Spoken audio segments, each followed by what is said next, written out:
Education should lead to kind of well-formed minds and not just well-filled ones. Education has to be for life, as I believe, rather than for livelihood. It's okay to be silly sometimes, and let this crisis not define you, but refine you.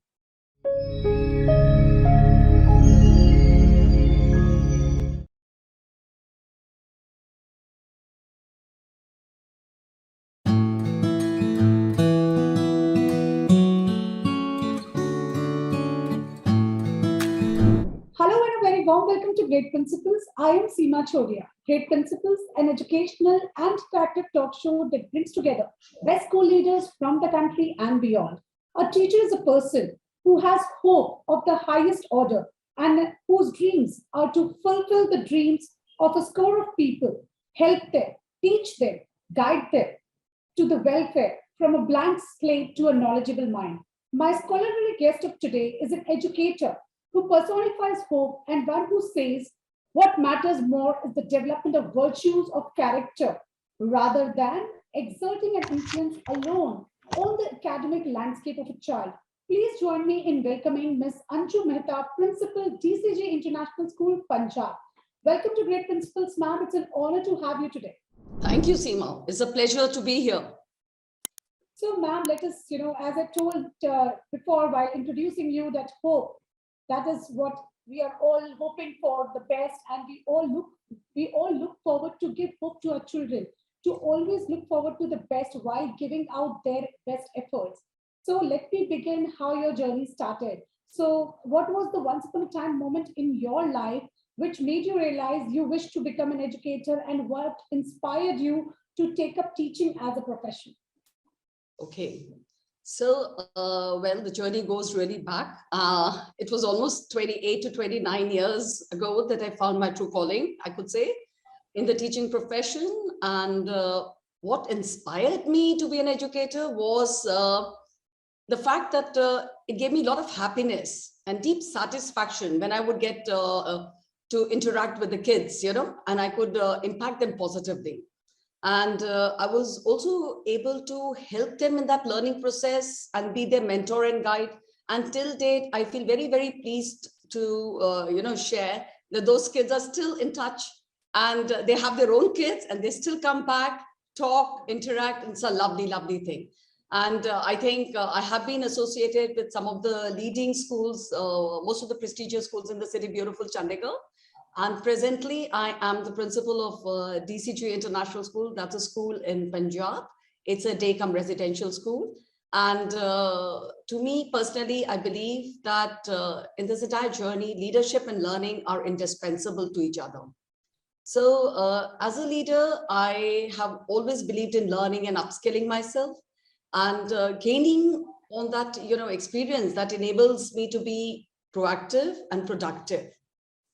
But having said that, I consider my team as my strength, because they add value to the running of the institution, and therefore they are very important members in my journey. And we make sure that along with my upskilling, they're also continuously empowered by the CPDs that we continuously hold. And as a leader, I also align my mission and vision with the values of the organization that I work with, but also stay true to the kind of ethics and principles that I really hold strongly, so that they're worth emulating by all who are under my care. So my vision, I would say, would always be to facilitate a kind of lifelong process of learning and to be a nurturer, as you said, of values of character. Wonderful, ma'am. It was great to know your journey, and I really love the fact that you are not only leading the institute, rather you also believe in the growth of your team. That is what is a true trait of a leader, and a leader is always a learner. Like you mentioned, that learning and leadership is indispensable. Yeah, great to know this, ma'am. So moving ahead in a conversation, ma'am, there's a great divide in the importance and outcome of education. Majority of us believe that there is, that a very small group is of the opinion that education should enlighten the mind. People don't think this. People just want that education is for marks, get a degree and get the job, and that is what education is for. Like earlier it was said, padhoge likhoge to banoge nawab, kheloge khiloge to banoge khala. So do you deem that education is the only path to a better life? It depends on the way we perceive education to be. If only we are following a set academic regimen or a curriculum, and the end goal is to get good grades and to get into some kind of elite college or institution, I think it's going to be a difficult scenario. And the pandemic has been a true, you could say, eye-opener for all the educationists and everybody who's a part of the education management, right? So we have to make sure that education does not mean barely regurgitating whatever the content one has learned from the textbooks. To ensure a better life, I would say one has to move away or shift from this one glove fits all concept, and adopt a learner's mindset. Because this is going to equip the children with the right kind of the skills and the competencies that are required in the kind of unforeseen future that we are living in. So the present system of education, I think, focuses more. Now, when I say the present system, means till date, before till the NEP came into existence. So the present system of education focuses more on knowing and our importance to the adage that knowledge is power. Now, this is a fallacy, I think, that we've grown up with, and I think the children have grown up with. Parents also harp on the same thing. Gathering information, I think, is merely knowing and not learning. So for a better life, true learning needs to happen, and that can happen only if we know how to apply the knowledge that has been gained in the process. So this can then open up a plethora of possibilities and opportunities for the kids. And if the education allows children to develop the hunger for exploration and problem solving, then they will be able to face the kind of VUCA world. Because what I feel is that education should lead to kind of well-formed minds and not just well-filled ones. And education has to be for life, as I believe, rather than for livelihood, and should cater to the body, the mind, and the soul. What was surprising was that in the pandemic, we've seen a lot of people, highly qualified people, losing out on their jobs, but there were ones who were skilled and competent, who could be resilient, and they could kind of continue no matter how tough it might, because this patch was very rough for everyone. But it was an eye-opener that getting and garnering the marks on a report card is just not the be-all or end-all of one's life journey, as we call it. So one has to be competent. The mental attributes are very important. The competencies have to be built up. So yes, new mind shift or a new academic landscape has to be taken into consideration. Again, very wonderfully described, ma'am. Yes, education has a meaning for everyone in their own terms as they want to take it. Yeah. For me, I think education helps to broaden my horizon. It helps me to think better, to calculate better, to understand better my world. And that is what I want my children to be educated, because information is there. How do they, understand? How do they process the information? That is where education comes into picture. Absolutely. So very nicely explained by you that yes, education, what is the goal ultimately, and that is how everyone's definition of education changes. Yeah. Great to know such insights from you, ma'am. Going ahead in a conversation, ma'am, you have been certainly in the limelight. I was going through your profile, and you have been in limelight from past couple of years, and it's an acknowledgement of the hard work, right? So do you think that awards and recognitions do help the school leaders? And yes, if yes, then which of these awards recognize your effort as a school leader? And I think recently you have been awarded as Dynamic Principal Award by FAP in 2021. Yeah. So, well, I'm humbled by the number of awards that are bestowed upon me on various platforms, be it as an educator or as a leader. I felt the first thrill when I was awarded by the Ministry of Education. That was while I was teaching, and it kind of validated all your hard work and the effort that was there. But I think a true teacher would not be craving for these, because I was awarded by the daily publications, different organizations, and the recent one, as you said, by the Federation of Association of Punjab Schools, the Dynamic Principal Award. But all these awards, they do validate your vision, they do validate your hard work, and makes you feel happy and satisfied. And that should be there, But what is also more exciting personally to me is the appreciation and the, unconditional love of all my stakeholders, since it makes you realize, end of the day, that you're kind of giving positively to the society.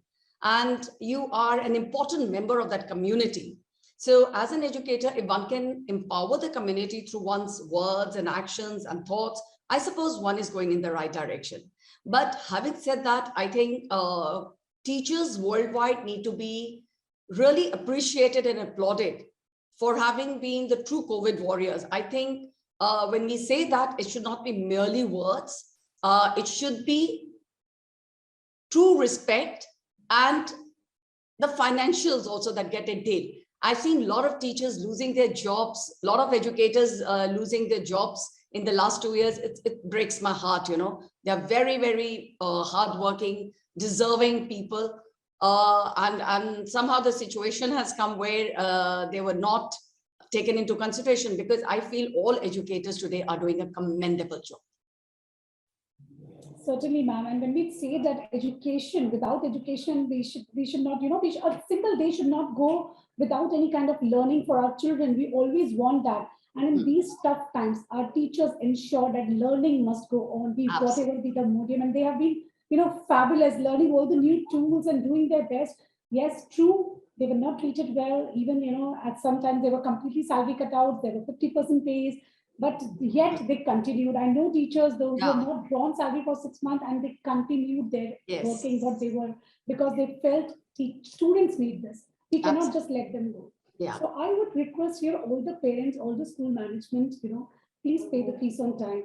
Now virtual life is going to stay with us. We cannot claim that school to chalu nahi hai, to aap kis baat ka fees le rahe ho. School is going on, teachers are working hard, and we have to pay the fees. You know, so this learning must go on. So this is like, it is all complete ecosystem needs to take care of this. The management, the parents, each one of us, because we are linked together. So yes, ma'am. And I would also like to congratulate you for all the awards and recognition that you have been bestowed on you. You truly have worked hard for it. And there are many more yet to come, I'm sure of it. Best. Thank you. So moving ahead, ma'am, you know, behind a successful person, there is a dream team, a strong support system of cooperation and collaboration. So who is that support system that is behind you, you know, that has helped you to grow in this field? So an educationist, if you would like to name, you look upon for advice, inspiration, and support? Okay, to be very honest, I think it's very difficult to name any one educationist in today's times, because you know, all the educators have done so well in the last 2 years at least, and there has been so much to learn from each of their experiences and inputs.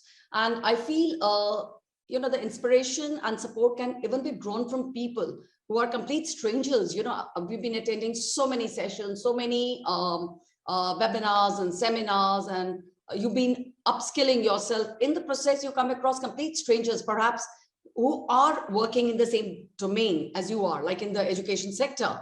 And the beauty of technology is that you can kind of adopt and adapt the good learning strategies from each one of them from across the world. So I would say I would not single out anyone, because I think everybody's impact becomes a collective force, and then you wean out the best out of all the things that you hear or learn, and then you make it a part of yourself.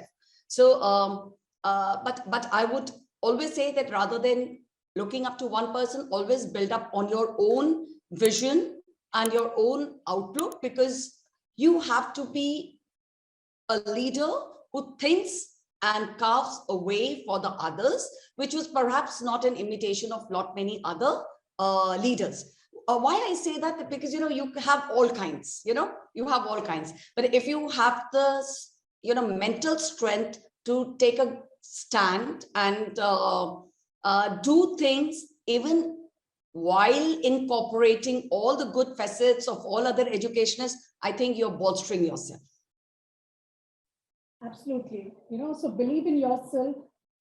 Sorry? So believe in yourself. That is the right. Absolutely. Believe in yourself. Mantra for each one of us. Yeah. Believe in yourself. And yes, ma'am rightly said, inspiration, advice, it's all around us. Every day we are learning. So many people in our journey are inspiring us. So we need to be open to that. There are many people who think we know everything. Yeah. And they don't try to learn. You know, a small child at times teaches us so many things we never knew we could. So if this is a beautiful thought, I guess, let yourself be open, and then there is inspiration all around you. So on this beautiful note, let us reach to the very interesting segment of the show, which is called Rapid Fire Round. Ma'am, you have to answer in one word or a statement. No worries. Yeah. So here goes our first question. You spend your recreational time indulging in activities like? Reading. Reading. All right. Tell us about a funny or a weird incident in your life. Sorry? Tell us about a funny or a weird incident in your life. Well, I would say not many funny incidents, but I would say in one of the meetings where I was mistaken for someone else, and that brought a lot of laughs, and I think that was one. I mean, I could go on and on, but if it's for one word or one sentence, that would be taking a lot of time. Yeah. Right. Going ahead to the next question, since you mentioned that you like reading, so which is the last book you read? As a matter of fact, I'm reading two books together. One happens to be The Emperor of Maladies, which I started long time back. I've not been able to finish it off, and it's something that I really like. The second one I've started is The Innovation Dilemma. I just started with it. It's a very good book about how technologies, cause great firms to fall. So two books, they're going parallel, just waiting and finding time to, kind of fulfill this. Very interesting, how technology made the great giant firms fall. The title, the sentence itself is so interesting that it's making me inclined to go ahead and read that. They're good books. Yeah, very good books. Yeah. All right. So to all my viewers out there, go ahead and read these two books, and I'm sure they're going to add a lot of value to you. Yeah. Going ahead to our next question. 2 important tips of writing are dash and dash. 2 important tips of writing are writing are dash and dash. Acha. Writing, I would say reading. You want to write well, read a lot. And I would say writing also, reading is one thing that covers up everything if you want to know the language, for sure. Second thing, I would say practice. Write a lot of, you need to write, revise, review. I'm a passionate writer myself. I've been contributing to the national dailies like Times of India and HT, and a lot of magazines from education field. So the more you write, the more you review, the more you revise, you keep, enhancing your thought process and perspective and the writing itself.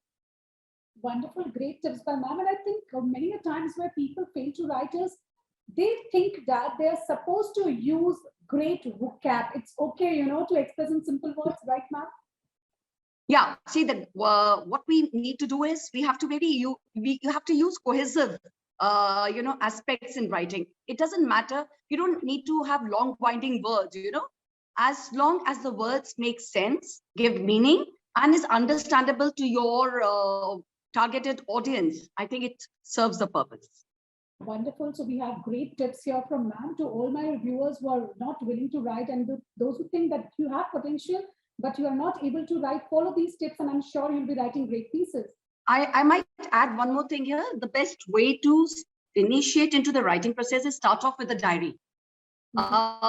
You would be surprised by the thought process after a few years when you go back and check out on the things that you've written about.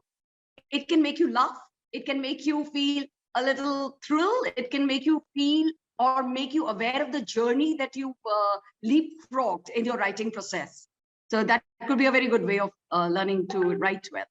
Wonderful. So I think, again, this is a very useful tip for all our beginner writers that, start making a journal of your daily thoughts. That is something that's going to help you ahead. Going ahead in our next question, sketching allows you to dash. Relax, de-stress. Yeah. Wonderful. What's your latest fascination as a hobby? I think anytime that I get time from my administrative work, I like to listen to a lot of podcasts. And again, why? Because when you're doing something which doesn't need a lot of active involvement, these podcasts kind of fill you with the know-how or whatever you would like to know. So I do follow quite a few podcasts like that. Wonderful. It was great to know you in this segment. Now we reach to the last question of the show, which is called Viewer's Choice Question. Well, my viewer says that recently educators are caught in a frenzy of activities with schools being declared to open and then to close down again. Parents at a disagreement, approaching exams, and COVID going through a series of revamping phase. How do you all take care of your emotional and mental well-being as educators in these COVID situations? Okay. So as I said earlier, I'm going to reiterate the last 2 years have been quite rough for everyone. That goes without saying.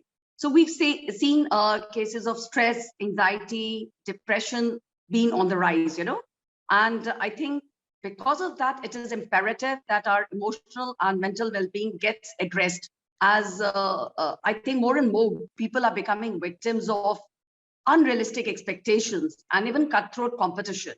So the work-life balance also has gone awry. Now, for us as educators, there is no demarcation between your personal and professional life. It goes on. There's no end to it. So it's important to introspect and set one's priorities, I would say. It's important to be caring, compassionate, empathetic. Very important, because if you're empathetic towards each other, you are there to help each other become stronger. So as a leader, one has to have a calm mind and a positive mindset for sure, because if you get ruffled up, then the entire system goes for a toss, And the most important aspect, I would say, for your emotional and mental well-being would be to invest in yourself.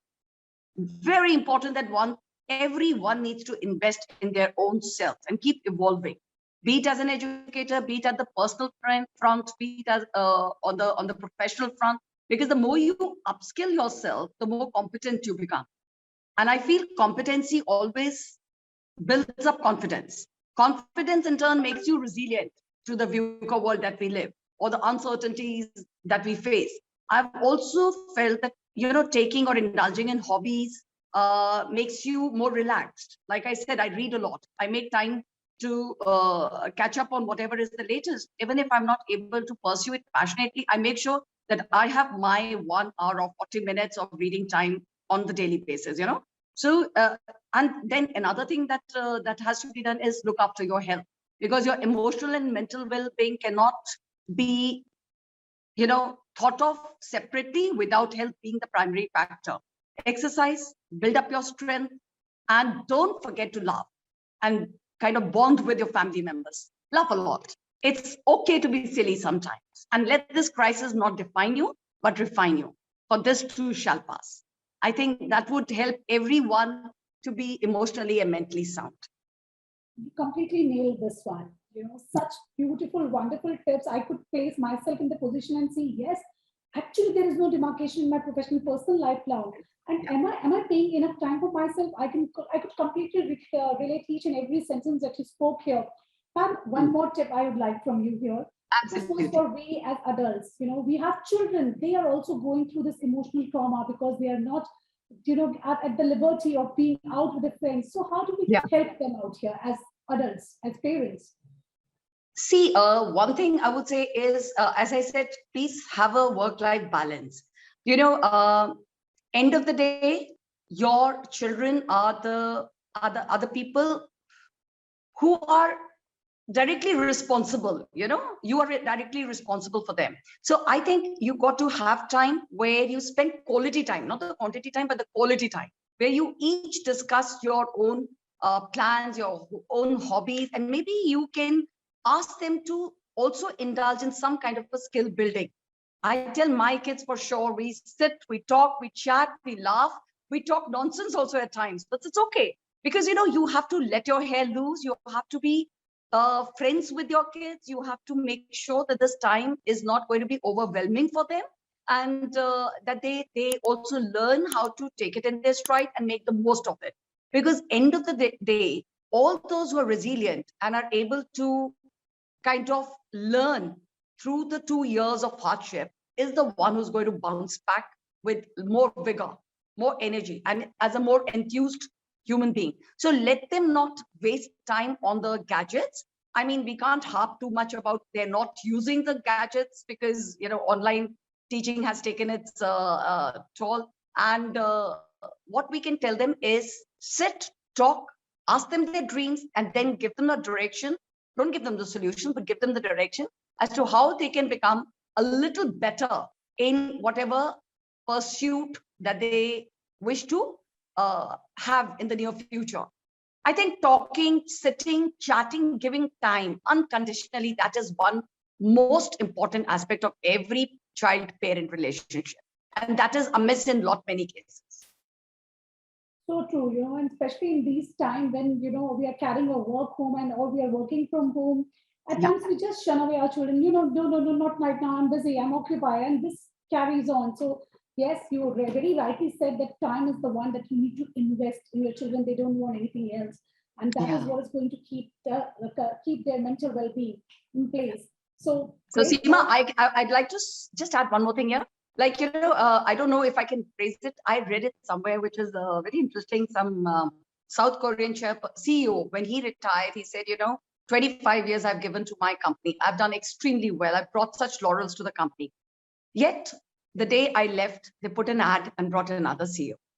But those 25 years, I could not recognize my own kids. I did not realize when they'd grown up, when they'd become the kind of human beings that they'd become.